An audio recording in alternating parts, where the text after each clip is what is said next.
Now, our guest speaker is Edwin Chong, who is currently pushing IGK forward as a digital leader in the beauty industry. Now, prior to that, Edwin was the head of digital at Lux Creative Agency, Barron & Barron, where he built out a digital practice by collaborating with such clients as Dior, Bottega Veneta, and Zara to help them make them the most evolving digital landscape. Ladies and gentlemen, please welcome Edwin Chong.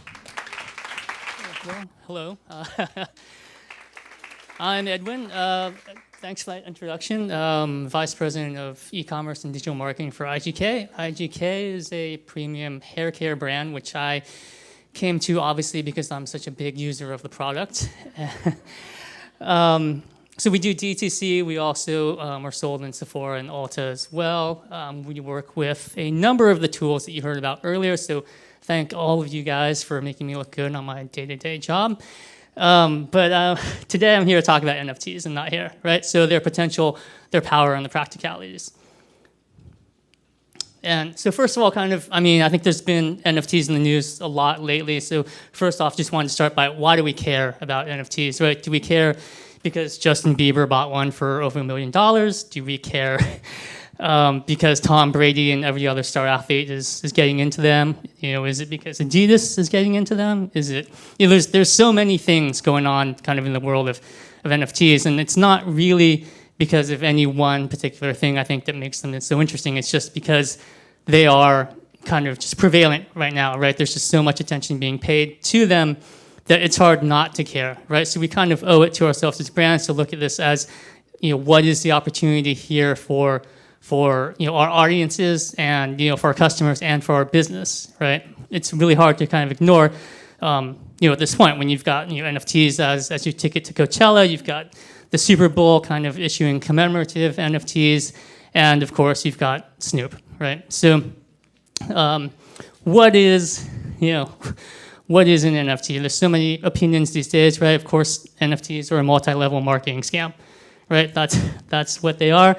because the Wall Street Journal said so. So, but taking kind of a more serious look at it, what really is an NFT, right? I think here we're here in Florida. Florida is the kind of the birthplace of the Bored Ape Yacht Club, which is probably the biggest NFT collection to date. So I'm not quite sure whether I really need to kind of explain it, but to start off, an NFT is a non-fungible token, right? So what is a non-fungible token, right? So it's something that is not transferable, really, not interchangeable, really, right? So that's kind of where the fungibility comes in. And when you say something's not fungible, it means there's not like a one-to-one, like-for-like kind of interchange of it, right? It's something that's supposed to be unique. And, so what, it represents kind of anything, right? It can represent artwork. It can represent membership in a golf club. It can represent, like a fan club even, right? It's really anything that can be captured digitally. And so if you think about an NFT as kind of your membership in a club, then the actual, kind of JPEG that might be associated with it is your membership card. And I think a lot of people kind of conflate these two notions, right? So where in their mind, the JPEG becomes the NFT. And really, it's if you think about when if you have a gym membership, you might have a membership card for your gym. If that card gets destroyed, you're still a member of the gym, right? And if that card, if you lose that card, you can still go to your gym and be admitted and everything, right? So it's kind of important to kind of keep those two ideas a little bit separate, because it's a little bit more than just the JPEG. And in fact, it doesn't even really have to be a JPEG, right? It could be an audio clip, it could be a movie. It could really, again, be any sort of piece of digital content. And it doesn't even have to be part of a collection, right? It can be a one-to-one piece of artwork. So there's really three things that kind of set NFTs apart from all of these things, right? Three important characteristics, right? So one is that you can sell it, and it can appreciate, and there's a market. And so it's really these three things that kind of create a new set of dynamics, around all of this, right? Because these three things don't really apply to the current forms of a membership, right? You can't really sell your gym membership or your membership at Soho House or something like that, right? So when you tie these three things together with that kind of concept, it really creates a different set of dynamics, which I'll get into in a minute. So looking at what you can do, with NFTs, people have kind of come up with all sorts of different ideas, right? Using them as fundraising for nonprofits, as a charity auction, right? Creating, kind of next generation trading cards with NBA Top Shot, kind of community art co-creation where Adidas, invited the community to kind of submit their own photos, which they then piece together with an artist to create a, kind of a next level patchwork artwork, which they then auctioned off into a charity. You can, also people using it for like membership programs, almost kind of like loyalty or insider programs, where you have streetwear brands issuing NFTs to their community and creating something around that. And then you also have, again, Snoop using NFTs as concert passes to virtual concerts, right? So all sorts of uses for it, and I think really the key thing is there's so many uses here that they haven't all been, kind of explored. And someone much smarter than me recently said, it'd be kind of foolish to kind of dismiss NFTs categorically just because there's so many things you can do.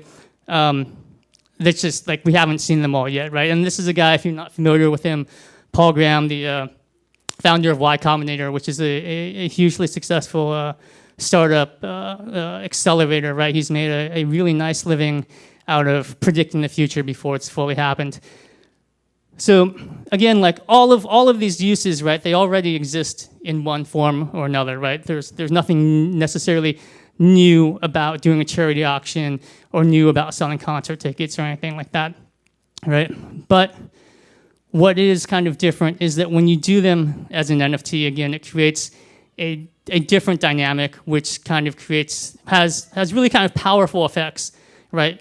And so two of those effects that I want to talk about now are, supercharged customer relationships and next generation affinity marketing, right? So to start with the supercharged customer relationships, when you have an NFT, right, you have a collection of people who maybe there's like 10,000 items in this NFT collection, right? So you have a lot of people in this community who have a vested interest in seeing the value of that collection go up and seeing the visibility of that collection rise, right? So anytime, and that's because of the market dynamics, that we talked about earlier, right? So if you have a branded NFT or a co-branded NFT, then you now have a community of people who are as invested in your success and your brand success as you are in theirs, right? And so that's a very powerful dynamic right there.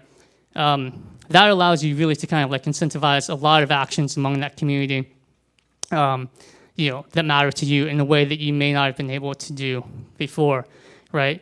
And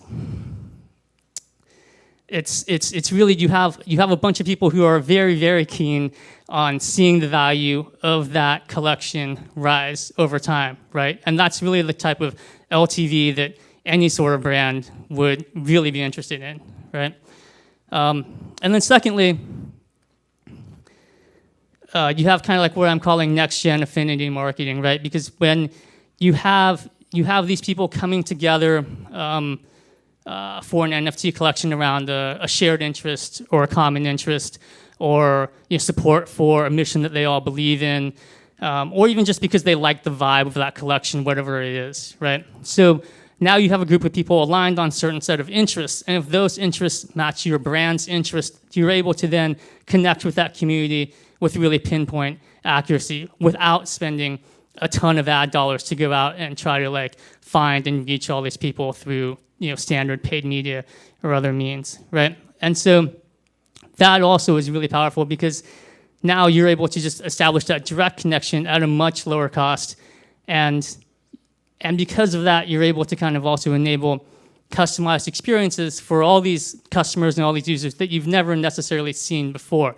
They can simply go onto your website And because they have a particular NFT, right, you're able to kind of deliver to them a customized experience based on ownership of that NFT, even though they've never registered with you before, you've never seen them before, right?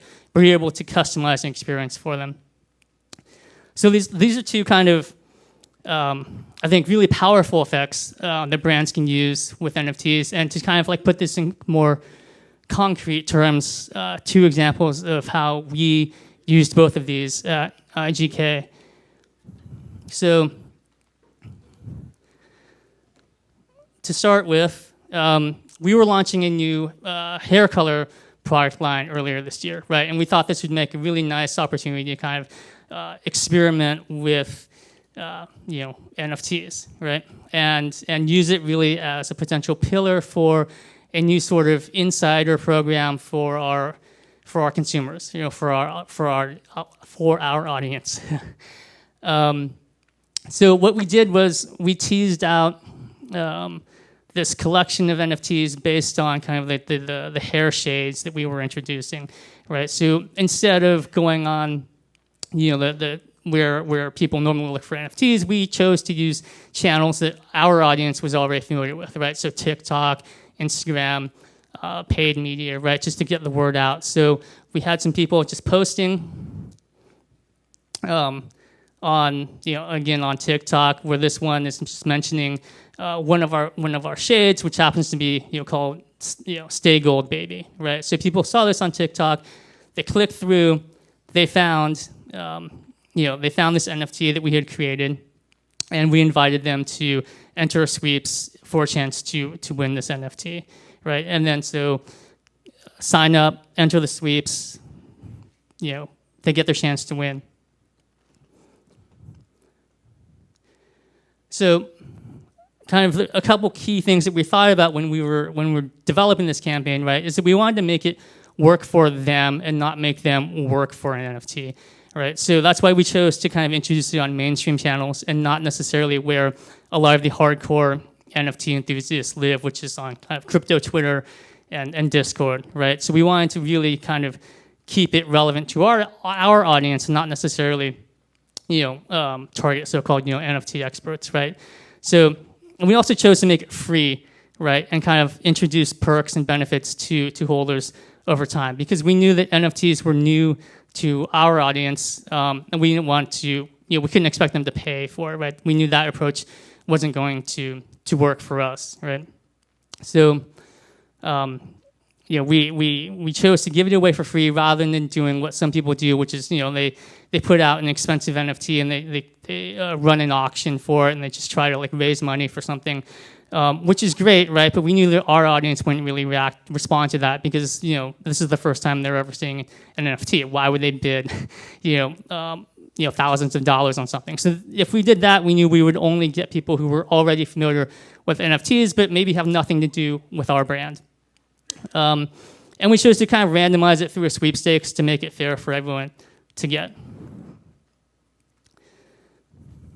So the payoff here was really great. We saw a ton of engagement doing this, right? We saw 10 times more people sign up for the sweeps than we normally do with other kind of incentivized signups or sweeps. With 6 times our usual engagement, we reached 3 times as many people with this campaign. And in turn, when we launched the actual color line, we saw a bump of 1.3 times in the conversion rate, and it quickly became, our number 1 product to date, right? So this kind of experiment really paid off for us. And so a second way, let me try to get out of the way here. The other kind of powerful effect that I spoke about earlier was really kind of this sort of idea of affinity marketing, right? So to find collections of NFTs that resonate with your audience, right? And where there's some overlap between your customer base and that kind of already pre-built NFT community, right? So one of those communities out there is this group called Crypto Chicks, and it's this kind of like women-led, fashion-focused NFT project with some, with some celebrity fans, right? And we thought that might make a nice overlap with our audience, right? So we kind of started talking to them. We both kind of agreed that that it would, was an interesting opportunity, right? So rather than trying to create, in addition to creating our own NFT collection, we thought that this would be a really great way to kind of partner with an existing community and see where that led, right? And so what we did was we gave them kind of among other things, we gave them a discount on the site, right? So you can see here down at the lower right, there's kind of a second little button there with the Crypto Chicks logo, right? So anyone from the Crypto Chicks community could come to the website, still can actually, click that button, and they'll get a pop-up asking, if they're an NFT holder. And then this kind of lets them connect to, what's called, their crypto wallet, really. Anyone with an NFT would have a wallet holding their NFTs where it kind of confirms that they're an actual holder of this crypto chick. And then it says, cool, you qualify for a discount. They go through, they shop anything.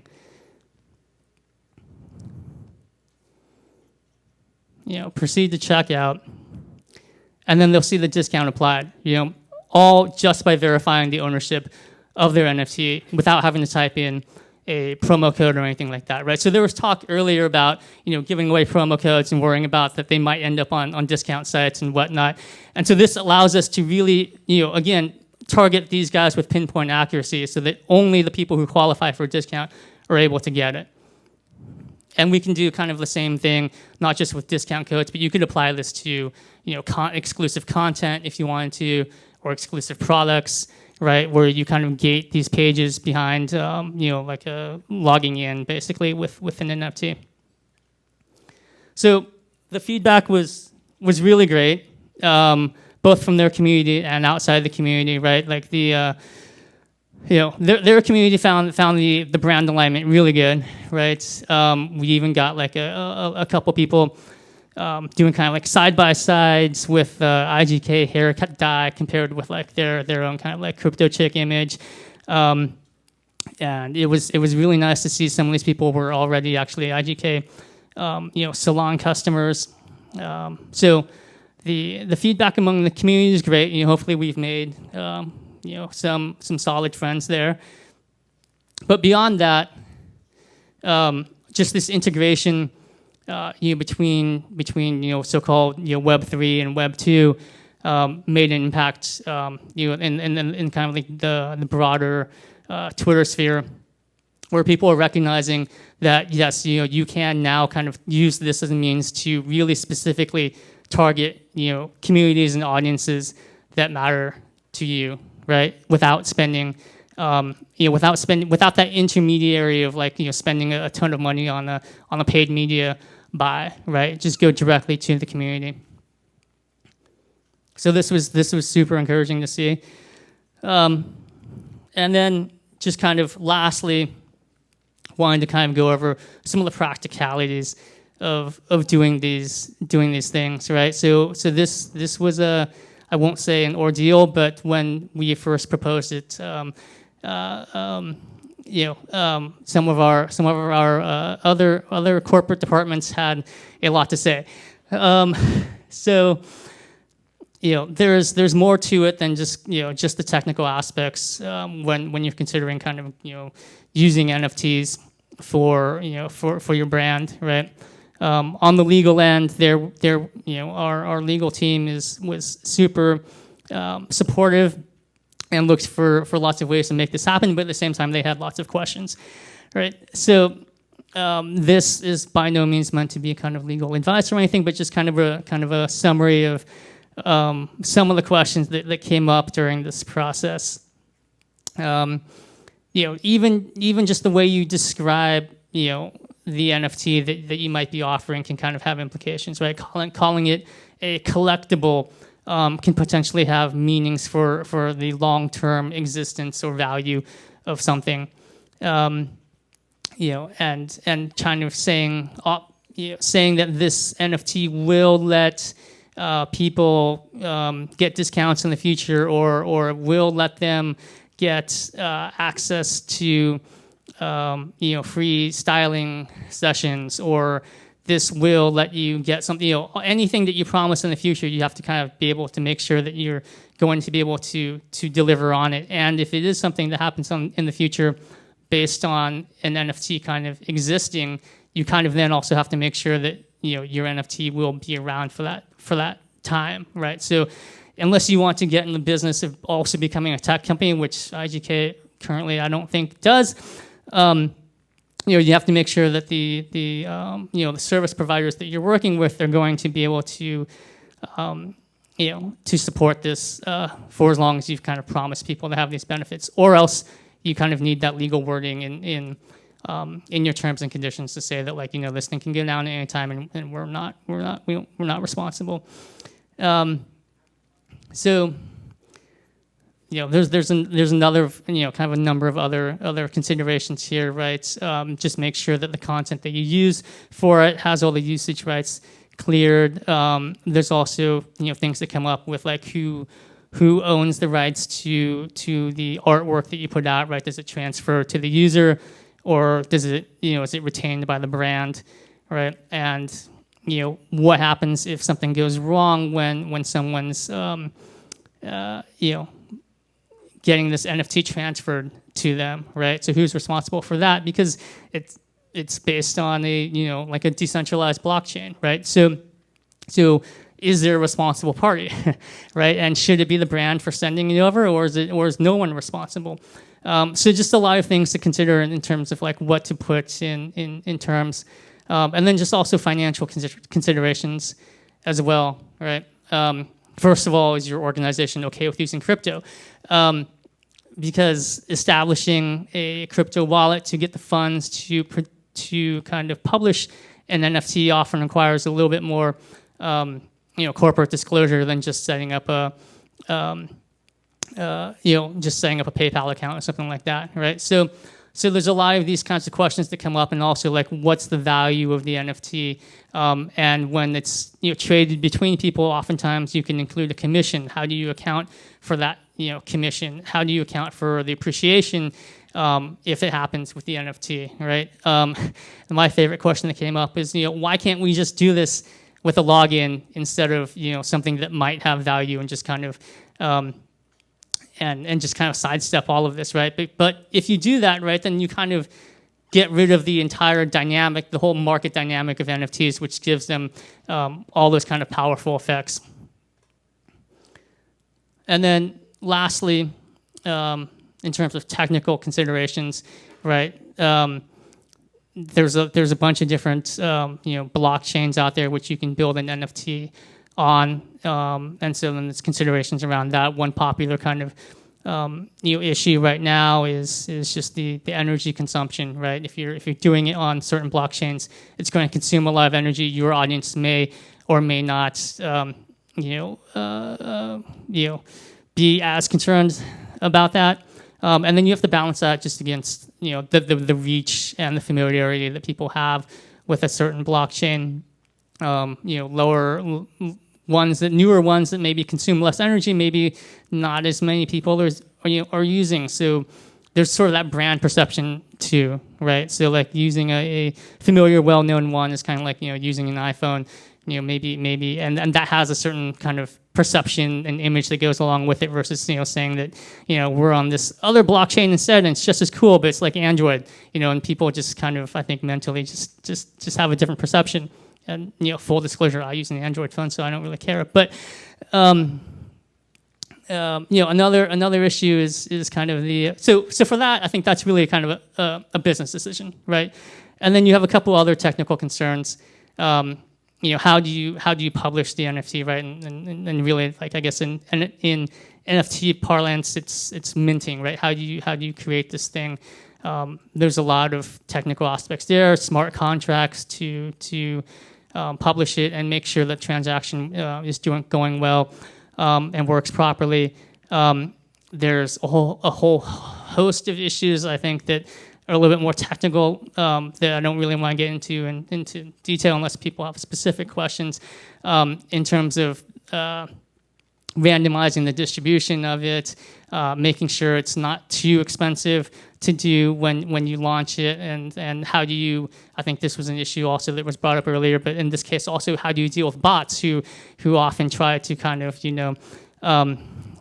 just grab all the NFTs at launch, right? So in this case, I think this is really just a matter of finding the right partner for this.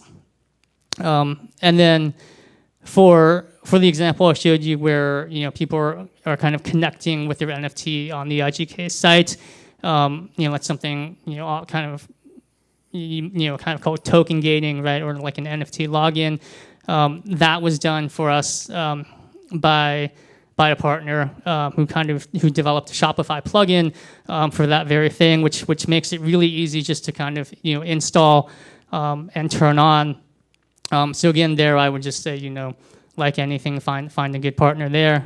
And then lastly, how do you integrate all this on your website? Obviously, I'm going to plug Absolute Web for this, or any other kind of technical consultancy to kind of like integrate all these things onto your site. But yeah, I think in sum, this was a really great experiment for us, and hopefully, more to come. And I think I love this kind of second quote. I think the community was so psyched about the collaboration that they're just like, there's 10,000 of us, like that's a whole ton of shampoo and conditioner to buy. So yeah, I think can take questions. Yeah, blue. Oh, sorry. I actually have two questions. Okay. You kind of tapped into both of them already. One of them is, NFTs are really being used by physical brands to just acquire customers in digital spaces. Mm-hmm. They're not really using it yet to sell product in the physical world. Right. So I see that you guys started to do that with how you tapped into crypto checks, discounted code to your site. What are the ways you guys see that happening to sell physical products using the NFT market? Sure. Yeah. So. Yeah, I mean, I think the promo code thing kind of is like the easiest way to kind of like ease onto it. And again, just kind of I'd be remiss if I didn't plug our partner Alpha Sprouts there for their plugin, for that to just make it super easy. But